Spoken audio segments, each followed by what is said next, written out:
Ikawalong kabanata. Paano dapat magbigay ang isang Kristiyano? Ibig kong ibalita sa inyo, mga kapatid, ang nagawa ng pag-ibig ng Diyos sa mga iglesia sa Macedonia. Dumana sila ng matinding kahirapan at ito'y isang mahigpit na pagsubok sa kanila. At sa kabila ng kanilang paghihikahos, masayang-masaya pa rin sila at bukas ang palad sa pagbibigay.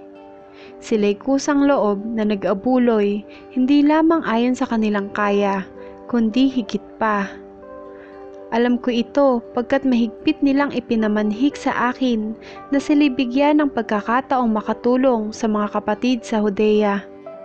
At higit pa sa inaasahan ko, inilaan nila ang kanilang sarili, una sa Panginoon at pagkatapos sa amin, ayon sa kalooban ng Diyos. Kaya't pinakausapan ko si Tito, yamang siya ang nagsimula nito, na kayo tulungan niya hanggang sa malubos ang pagkakawanggawa ninyong ito.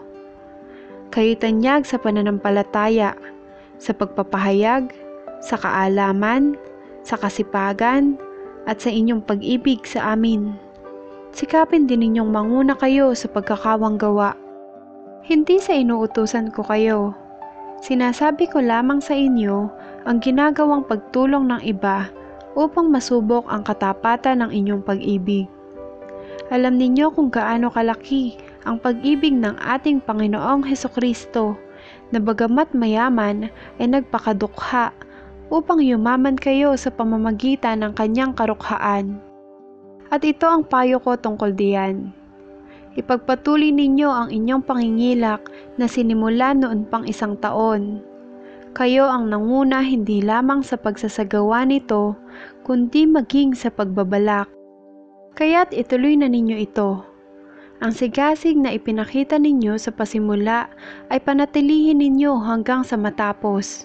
Magbigay kayo ayon sa inyong makakaya, sapagkat kung bukal sa kalooban ang pagbibigay, tatanggapin ng Diyos ang inyong nakayanan. Hindi niya hinihintay na magbigay kayo ng hindi ninyo kaya. Hindi sa ibig kong magaanan ng iba at mabigatan naman kayo. Masagana naman kayo ngayon, marapat lamang na tulungan ninyo ang mga nangangailangan. Kung kayo naman ang mga ilangan at sila'y managana, sila naman ang tutulong sa inyo. Sa gayon, pareho kayong nakatulong sa isa't isa at naganap sa inyo ang sinabi sa kasulatan. Ang nagtipon ng marami ay hindi lumabis, at ang nagtipon ng kaunti ay hindi naman kinulang. Nagpapasalamat ako sa Diyos dahil sa pagmamalasakit ni Tito sa inyo, tulad din ng pagmamalasakit ko. Hindi lamang niya pinairugan ang aking pakiusap, kundi sa kagustuhang makatulong sa inyo, nagpresenta pang siya na ang pupunta riyan.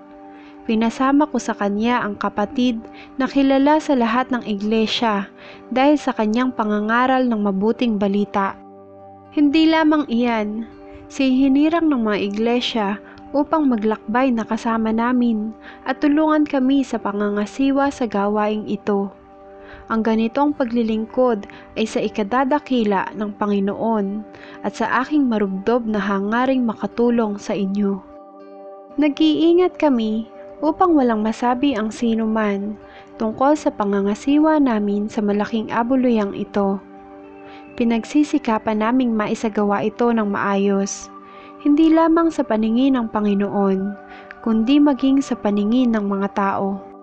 Kaya't sinusugo namin kasama nila ang isa pa nating kapatid na sinubok namin sa maraming pagkakataon at nakita ang kanyang sigasig sa pagtulong. Lalo siyang masigasig sa pagtulong ngayon dahil sa malaking tiwala niya sa inyo. Tungkol kay Tito, siya ang kasama ko at katulong sa aking gawain.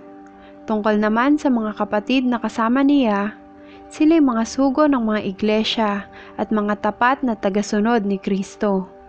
Kaya't ipadama ninyo sa kanila ang matapat ninyong pag-ibig, upang makita ng mga iglesia na hindi kami nagkamali sa pagmamalaki tungkol sa inyo.